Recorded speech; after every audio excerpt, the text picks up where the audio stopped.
भाऊ, सोलापूर लोकसभा असेल, माढा लोकसभा मतदारसंघ असेल, या ठिकाणी जे आहे ते प्रहार संघटनेकडून उमेदवारी दाखल करण्याच्या तयारीत प्रहार संघटना असून त्या पद्धतीची चाचपणी देखील उमेदवारांची सुरू आहे. कशा पद्धतीचा असणार आहे?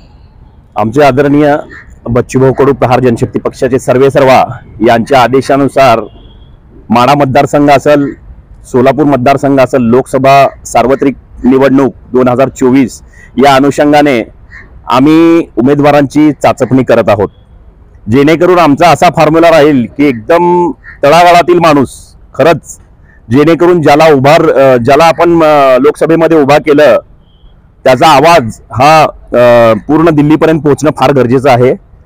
जेणेकरून नोट सुद्धा तुम्हीच द्या, वोट सुद्धा तुम्हीच द्या, या आगळ्या वेगळ्या भूमिकेने आपण या लोकसभेच्या निवडणुकीला सामोरे जाणार आहोत.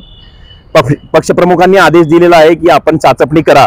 4-5 जणांची आतापर्यंत आमच्याकडे नावं आलेली आहेत लोकसभेच्या निवडणुकीच्या माध्यमातून, आणि ती चाचपणी सुद्धा सध्या चालू आहे. अजून थोडा काही वेळ आहे, त्या वेळेत अजून काही आपल्याकडे अर्ज येतील, आणि आत्महत्याग्रस्त शेतकरी जो आहे त्याच्या पत्नीला जास्तीत जास्त आपण उमेदवारी देण्याचा प्रयत्न सोलापूर माढा मतदारसंघ असेल किंवा सोलापूर मतदारसंघ असेल देण्याचा प्रयत्न करणार आहोत.